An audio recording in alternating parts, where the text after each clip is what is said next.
जी बिल्कुल मनोज भैया, बहुत बहुत धन्यवाद। हम पटना से आपसे जुड़ रहे हैं। हमारे साथ हैं बिहार सरकार पे, जदयू और भाजपा पे सबसे मुखर आवाज़ उनके विरुद्ध जो अलग अलग मुद्दों पर उनको लगातार घेरते रहते हैं, बिहार के नेता प्रतिपक्ष तेजस्वी यादव। और वो पूरी तरह से चुनावी मोड में हैं, लगातार बिहार के अलग अलग इलाकों का दौरा कर रहे हैं और साथ ही अलग अलग मुद्दों पे सरकार को लगातार घेरते रहते हैं। तेजस्वी जी, बहुत बहुत स्वागत है आपका एनडीटीवी के इस खास प्रोग्राम में। आप हमारे दर्शकों से सीधे लाइव जुड़े हुए हैं। पहला सवाल जो अभी आपने पिछले 2 दिनों से इस बात पर चर्चा शुरू की है, वो है वोटर लिस्ट का जो रिवीजन हो रहा है, उस पर आप लगातार उस पर आप अपनी आपत्ति जता रहे हैं। तो आखिर मुद्दा क्या है, क्योंकि ये तो एक रूटीन प्रोसेस है जो होता है हर साल।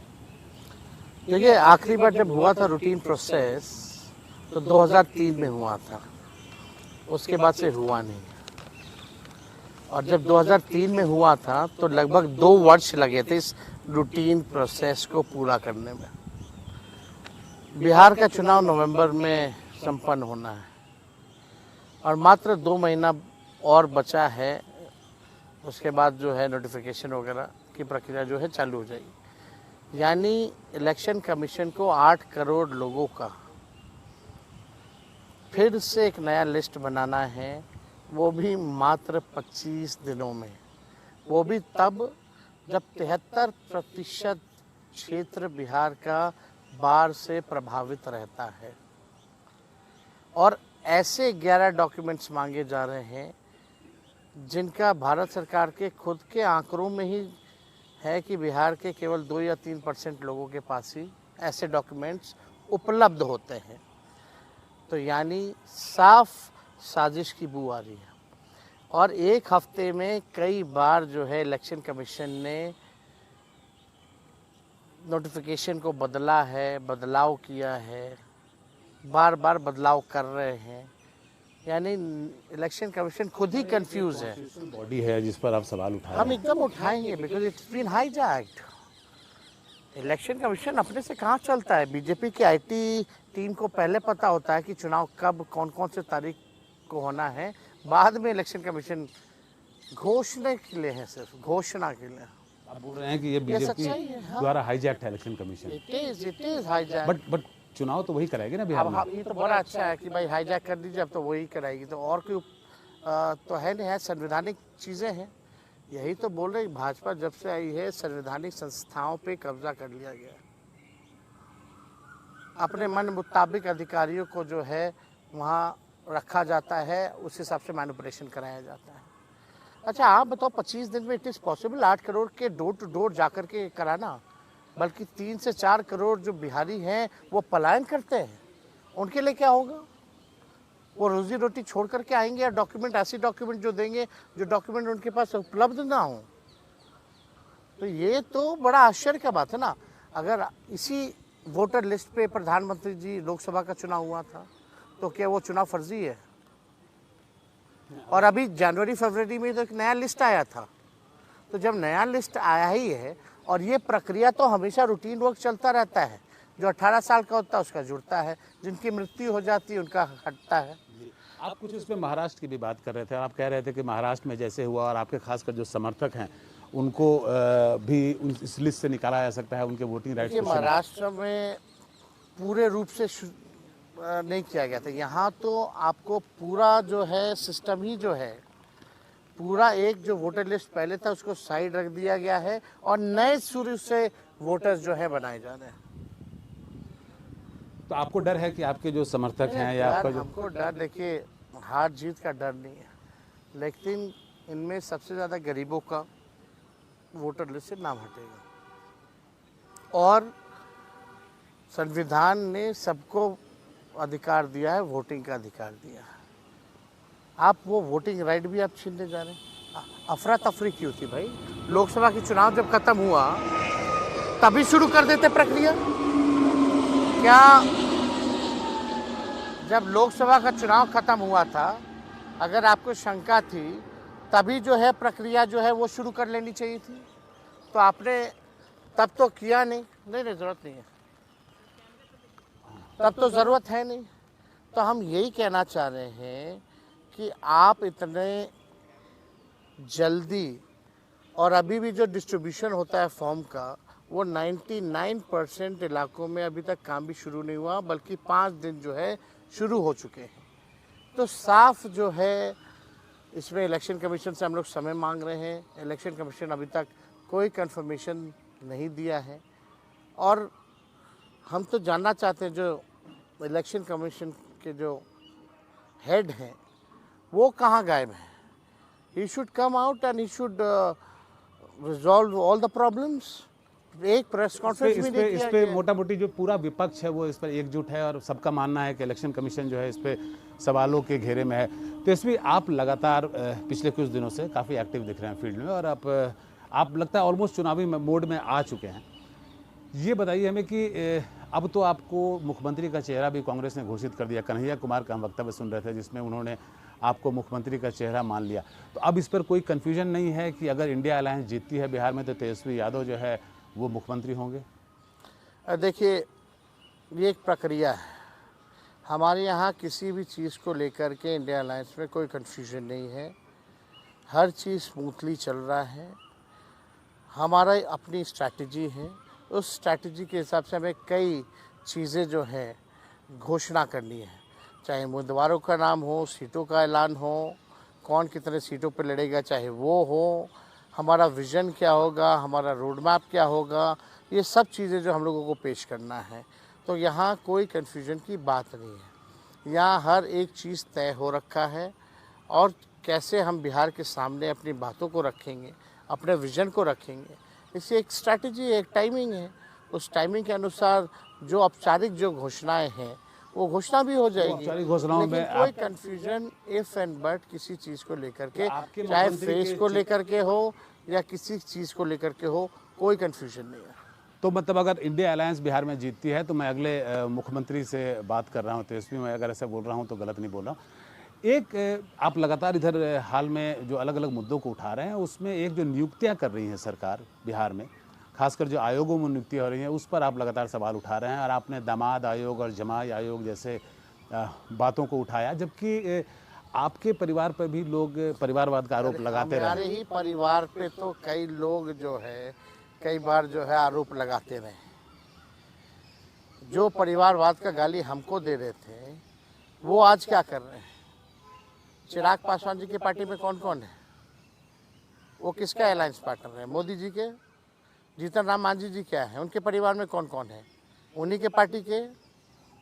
आप देखिएगा आयोग का गठन तो किया ही जा रहा है, उसमें सभी जमाइयों को रखा जा रहा है। तो जब खुल के करना है तो एक जमाई आयोग का गठन करने में किस बात का शर्माना उनको? लेकिन प्रधानमंत्री जी को बताना चाहिए कि इनका जो बिहार में जो सरकार है 50% जो नीतीश जी की मंत्रिमंडल में जो लोग बैठे हैं वो परिवारवादी लोग हैं। खुल के बोले, वो सिर्फ हमको क्यों गाली देते हैं? वो अपने आप को भी गाली दे, फिर वो अपने आप को भी परिवारवादी बोले। तो मतलब इस जिस मुद्दे आप देखिए ना, वही आप देखिए, आज तक ऐसा हुआ है कि संजय झा जी की दोनों बेटियों का नोटिफिकेशन एक साथ सुप्रीम कोर्ट में हुआ है? कभी ऐसा नहीं हुआ। तो ये तो साफ दिखाया जा रहा है ना कि परिवार के लोगों को एडजस्ट किया जा रहा है। बिल्कुल और आपने इस मुद्दे को बड़े पुरजोर तरीके से उठाया। हम लोग आते हैं तो चुनाव लड़के ना आते हैं। आपने तेजस्वी कुछ वादे जो हैं अपने मैनिफेस्टो, हालांकि आपका आधिकारिक रूप से अभी जारी नहीं हुआ है, कि कुछ मैनिफेस्टो की बात आपने की है जिसमें पेंशन बढ़ाने की बात हुई है, सामाजिक सुरक्षा पेंशन जो है, और फिर आप महिलाओं को 2500 रुपये देने की बात कर रहे हैं। आपने जो बहुत सारी घोषणाएं की हैं, जो आप करने का वादा कर रहे हैं, वो सरकार इंप्लीमेंट करती जा रही है। अभी हमने देखा कि सामाजिक पेंशन अब आप देखिए, अभी तक इम्प्लीमेंटेशन शुरू नहीं हुआ है। अभी तक बस हमारी घोषणाओं को इस नकलची सरकार ने चुराया है। ये साफ दिखाता है कि इनके पास अपना कोई विजन नहीं है, अपना कोई रोड मैप नहीं है। तेजस्वी आगे आगे है, इनकी सरकार पीछे पीछे है। ये अभी के मुद्दों को तो छोड़िए, हमारे 20 का जो मुद्दा था 10 लाख सरकारी नौकरी देने का, बेरोजगारी हटाने का, यही लोग कहते थे असंभव है, कहाँ से लाएगा। भारत की वित्त मंत्री आती है, कहते हैं 19 लाख रोजगार देंगे। क्या 19 लाख रोजगार मिला? लेकिन जब तेजस्वी आया 17 महीने तो हमने 5 लाख लोगों को सरकारी नौकरी, 3.5 लाख नौकरी प्रक्रियाधीन, 4.5 लाख नियोजित शिक्षकों को राजकीय कर्मी का दर्जा, IT policy, sports policy, tourism policies हम लोगों ने बनवाया। 50,000 करोड़ का निवेश इन्वेस्टर मीट करा करके MOU हम लोगों ने साइन कराया। अस्पतालों में जो डॉक्टर बेईमान थे, 700 डॉक्टरों को हम लोगों ने एक साथ बर्खास्त किया। अस्पतालों में रात में छापा मारे जाते थे कि सही से इलाज हो रहा है कि नहीं, साफ़ सफाई है कि नहीं, सारा काम हम लोगों ने किया। जो मानदेय बढ़ाने की बात हो, चाहे तालीमी मरकज़ हो, विकास मित्र हो, टोला सेवक हो या शिक्षा मित्र हो, उन सब के मानदेय को हमारी सरकार ने बढ़ाने का काम किया। 65% आरक्षण हम लोगों ने बढ़ाया। जाति आधारित गणना हम लोगों ने कराया। इस सरकार ने क्या किया? ये सरकार वही कह रही है। अभी हमने कहा था, बिहार घूम रहे थे तो हमने ऐलान किया जो 400 मिलता है उसको हम 1500 पेंशन करेंगे। अब इनको लगा कि इनकी सरकार जाने वाली है तो इनको जो है टेंशन में पेंशन बढ़ाना पड़ा है। वो भी 1100 का घोषणा किया, अभी मिलना शुरू नहीं हुआ है और बजट में इसका कोई प्रोविजन नहीं है। जो पिछला बजट सत्र था, हमने बजट से पहले भी सरकार से आग्रह किया था कि इसको आप बजट में आप डालिए, भले ही आपको नकल करना तो करिए। और हम आपको ये भी बता दें, इस चैनल के माध्यम से आप ये बाइट ज़रूर उस दिन दिखाइएगा। हमने माई बहन मान योजना की बात की है। 2500 रुपये खाते महिलाओं, बहनों, माताओं के खाते में हम लोग देंगे जब सरकार बनेगी। देखिएगा आने वाले समय में इसकी भी कॉपी करेंगे और ये बोलेंगे कि हमारा मुद्दा था। जी बिल्कुल, देखिए 2500 की आप बात कर रहे हैं और जो हमारी जानकारी है कि सरकार जो है इसकी तैयारी कर रही है, वो 2500 हो 2200 हो, बट सरकार एक इसी तर्ज पे एक योजना लाने की बात कर रही है। लेकिन आप जो है 200 यूनिट बिजली फ्री, 2500 रुपये मानदेय, आपने कभी फाइनेंशियल गैस सिलेंडर का पैसा कहाँ से आएगा? पैसा कहाँ से आएगा? आपने कैलकुलेशन किया अब कि तक नहीं? नीतीश जी असंभव कहते थे, हाँ। अब संभव कैसे है? अभी 1100 उन्होंने कैसे बढ़ा दिया? ये संभव कैसे है? अभी उन्होंने घोषणा की कि भाई हर पंचायत में जो है वो विवाह के लिए जो है हर पंचायत में विवाह भवन बनवाएंगे, 4000 करोड़ उसका लगेगा।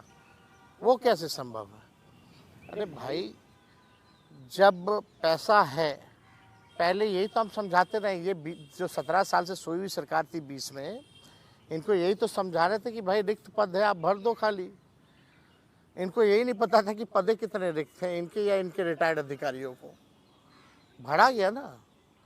आज तक किसी राज्य सरकार ने या देश के भारत सरकार ने आज तक इतिहास में बताइए कि 5 लाख लोगों को एक साथ नौकरी, और वो पॉलिसी हमारा बनाया हुआ है। उसी टाइम बाउंडिंग के अंदर अब जो भी प्रक्रिया हो रही है। हमारे टाइम में पेपर लीक नहीं होता था, अब पेपर लीक होने लग गए। सारी पॉलिसीज तो हमारी बनाई हुई है और हम कहते हैं ये संभव है। हम लोग भी रिसर्च करके देखिए, हम कोई भी देखिए, तेजस्वी की जुबान पक्की है, भले ही उम्र कच्ची होगी, उम्र कच्ची है लेकिन जुबान पे हमारी पक्की है। हम ये कहना चाहते हैं, कोई भी बात हम कहते हैं तो साइंटिफिक अध्ययन करके करते हैं। जो पॉसिबल है, जो किया जा सकता है, वही हम घोषणा करते हैं। जो कहे हैं वो हम किए हैं और जो कह रहे हैं उसको भी हम पूरा करें। आपका ये मैं कोट याद रखूंगा कि उम्र पक्की है लेकिन जबान, उम्र कच्ची है लेकिन जवान पक्की है। उम्र कच्ची है लेकिन जवान पक्की है।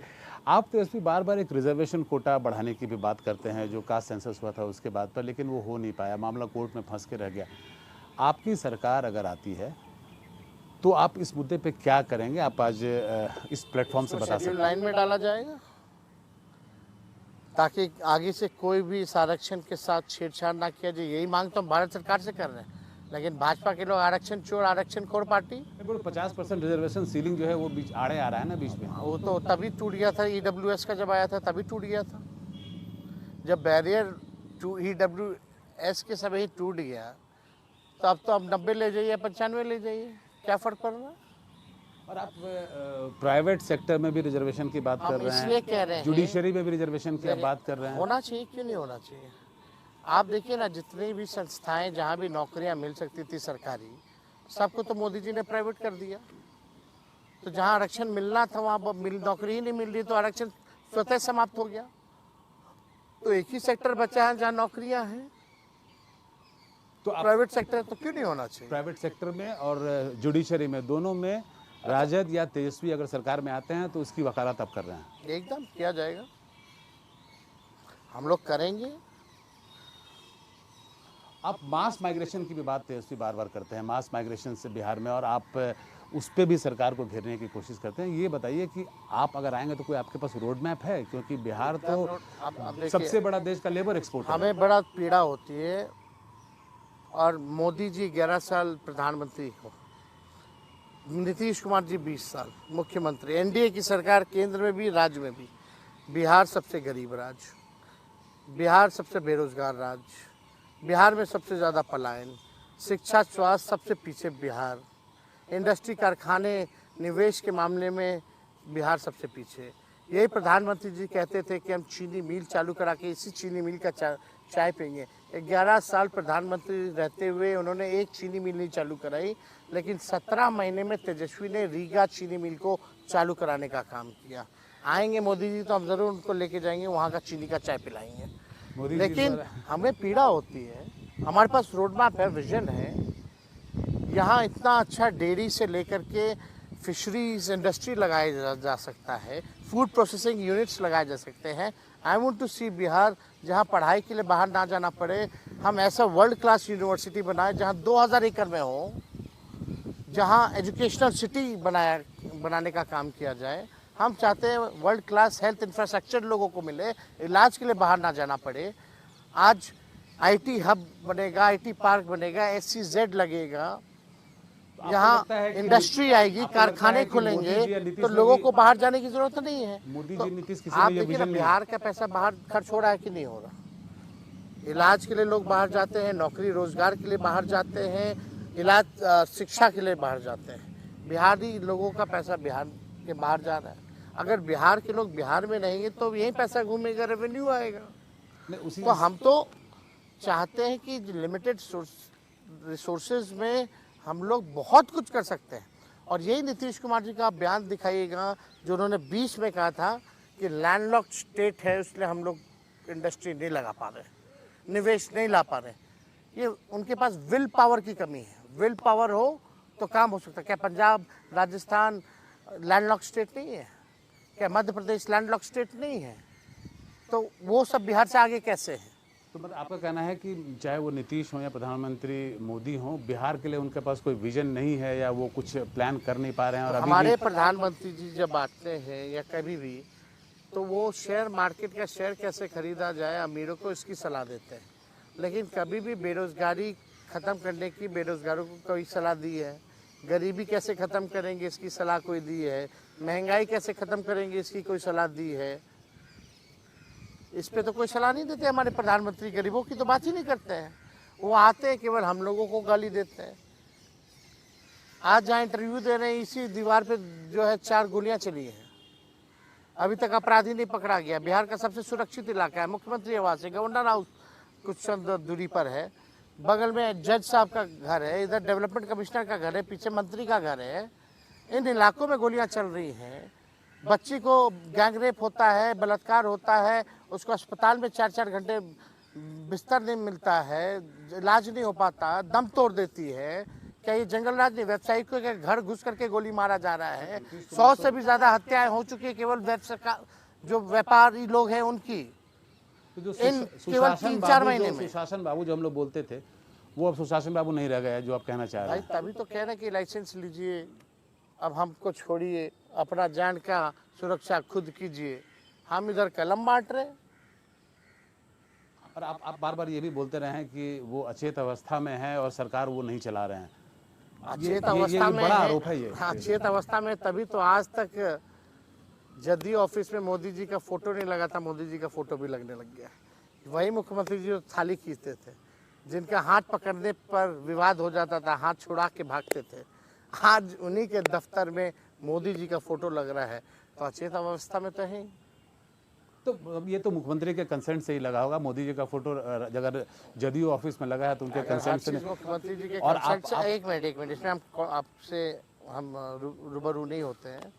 मुख्यमंत्री कहते हैं अरे वो 2-4 लोग हमको उधर लेके चला गया तो चले गए, फिर बोलता रहे लोग इधर लेके चला गया तो इधर आ गए। तो वो अपने मन के तो मालिक है नहीं, उनका कंसर्न कहाँ है? उनको तो जहाँ 2 लोग खींच के ले जाते हैं उधर चले जाते हैं। ये तो खुद उन्होंने स्वतः ही बोला था। और मुख्यमंत्री जो कहते हैं मिट्टी में मिल जाएंगे, भाजपा में जाएंगे, हमारे साथ है तो बोलते थे यही देखेगा, अब उधर जाने वाले नहीं हैं, उधर जाते हैं तो बोलते उधर जाने वाले नहीं हैं। अरे भाई, बोल कौन रहा है आपको जाने नहीं जाने? बार बार प्रमाण क्यों दे रहे हो? खुद भी जानते कि उनकी कोई क्रेडिबिलिटी नहीं। अब देखिए, उम्र का भी पड़ाव हो गया है। अब उनसे बिहार संभाला नहीं जा रहा है। अच्छा, एक प्रेस कॉन्फ्रेंस अगर की हो मुख्यमंत्री जी ने तो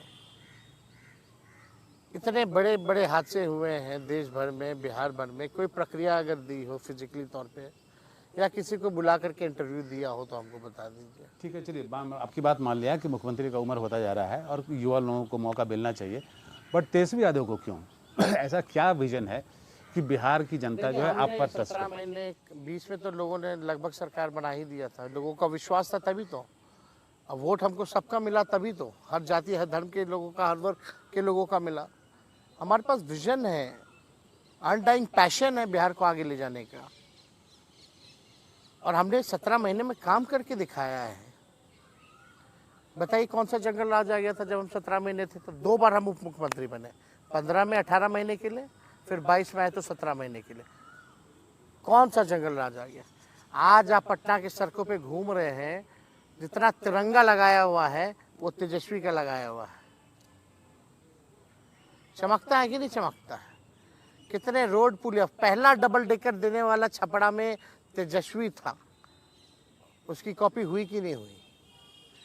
तो हमारे पास विजन है, हमने काम करके देखा है, नौकरियां दी हैं, तो मतलब हमने शुगर मिल चालू करवाए हैं, हमने पॉलिसीज बनाई हैं, हम निवेश लेकर के आए हैं, आपको क्रेडिट लेने हम नहीं आता मुद्दों है की बात करते हैं, जनता के बीच रहते हैं, आपको क्रेडिट हमने लेने नहीं आरक्षण बढ़वाया, हर सेक्टर में हमने काम किया है।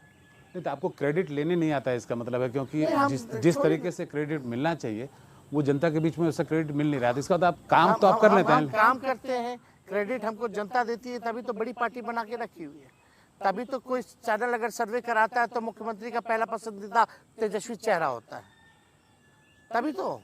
लेकिन मीडिया के कुछ लोग हैं जो क्रेडिट हमको नहीं देना चाहते, उनका कहीं और से चलता है।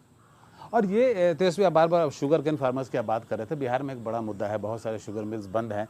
आपके पास इसके लिए कोई रोड मैप है आपके दिमाग में?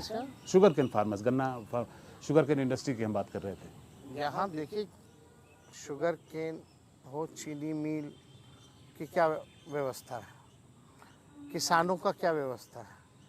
ये हमारी सरकार में रीगा मिल चालू कराया गया और किसानों को जो है लाभ दिया गया था, हम लोगों ने रुपया भी बढ़ाया था किसानों के। ये कैबिनेट नोट है, हम दिखा देंगे कौन से तारीख का। गन्ना मंत्री कौन से पार्टी के मंत्री थे? आलोक मेहता थे, आरजेडी के थे। शिक्षा मंत्री कौन थे? आरजेडी के थे। इंडस्ट्री मिनिस्ट्री किसके पास था? आरजेडी के पास था। टूरिज्म आरजेडी के पास था। आपका आईटी जो था, पॉलिसी बनी तो आरजेडी के मंत्री थे। टूरिज्म में हमने बनाया था, हेल्थ हमारे पास था, रोड हमारे पास था, सब सेक्टर में हम लोगों ने काम किया। तेजस्वी, देखिए, आप तो लालू जी के पुत्र हैं और उनकी पॉलिटिकल लेगेसी आपके पास है, लेकिन जब भी बात होती है लालू जी की तो कुछ अच्छी चीज़ें भी आती है, कुछ बुरी चीज़ें भी आती हैं। जंगल राज का एक टैग आपके ऊपर बार बार लगता है, बात किया जाता है लालू जी के जंगल राज से, और कोशिश भी की जा रही है, कैंपेन किया जा रहा है कि अभी का यूथ उसे याद दिलाया जाए कि लालू जी का जंगल राज कैसा होता था। सुनिए ना, 20 साल और 11 साल केंद्र राज्य में एनडीए सरकार है, कोई उपलब्धि है तो बात करो उस पर। और अगर जंगल राज की बात कर रहे हैं तो आज का राज तो राक्षस राज है, जो स्थिति अब बनी हुई है। वो दौर सामाजिक न्याय का दौर था, लालू जी ने सामाजिक न्याय किया, लोगों को खटिया पे बैठने नहीं दिया था, लालू जी ने खटिया पे बैठाया, लोगों को आवाज़ दी, लोगों को, गरीबों को स्कूल में ले जाने के लिए मोटिवेट किया, स्लम्स के लोगों को जो झुग्गी झोपड़ी में रहते थे, नालों पर रहते थे, उनके लिए पक्का मकान पटना जैसे बीच शहर में बनवा करके लालू जी ने देने का काम किया। लालू जी रेल मंत्री बने तो 90,000 करोड़ का मुनाफा दिया। लालू जी रेल मंत्री बने तो सभी कुलियों को परमानेंट किया। लालू जी रेल मंत्री बने तो हर बजट में किराया कम किया। लालू जी रेल मंत्री रहे तो बिहार को 4-4 कारखाने दिए। प्रधानमंत्री आते हैं तो बोलते हैं कि बिहार में इंजन बंद करके पूरे देश में जा रहा है, तो वो लालू जी की देन है। अगर बिहार में रेलवे का इंजन के साथ साथ पहिया भी बन रहा है तो वो लालू जी की देन है। लालू जी आईएएम हो, एनसीआर हो, हर जगह जो है हार्वर्ड के लोग हों, उनको पढ़ाया कि रेलवे में मुनाफा कैसे हुआ। लालू जी को मैनेजमेंट गुरु के नाम से जाना गया।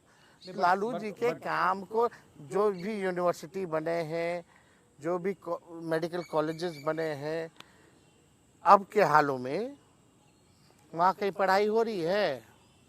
जो हो रहा है 2005 से पहले वाले में ही हो रहा है। ये सच्चाई है, जाकर के सर्वे कीजिए आप लोग। बट इसके साथ में जो है वो करप्शन के चार्जेस और साथ में लॉलेसनेस का चार्जेस लगता है। वेंडेटा के हिसाब से, पॉलिटिकल वेंडेटा के हिसाब से करते हैं लोग, तो आप उसको कैसे डिफेंड करेंगे? मतलब आप बताइए, क्योंकि वो भी पैकेज आपके साथ आ रहा है ना। कोई बिहार की जनता इग्नोर कर चुकी है, नेग्लेक्ट कर रखी है, तभी हम 2 बार सरकार में आए और 2 बार से हम लगातार बिहार के नंबर 1 पार्टी बनते आए। इनके पास को कहने के लिए कुछ नहीं, जंगल राज। आज क्या क्या हो रहा है, कितनी पटना में लगातार हत्या हो रही है, गोली चल रहा है मुख्यमंत्री आवास के बाहर, मेरे बाहर, सचिवालय के बाहर लोग मारे जा रहे हैं। नीतीश कुमार जी वही बाढ़ में कितना AK-47 चला, क्या कार्रवाई हुई? उनको पैरोल दे करके बार बार बाहर निकाला जाता है।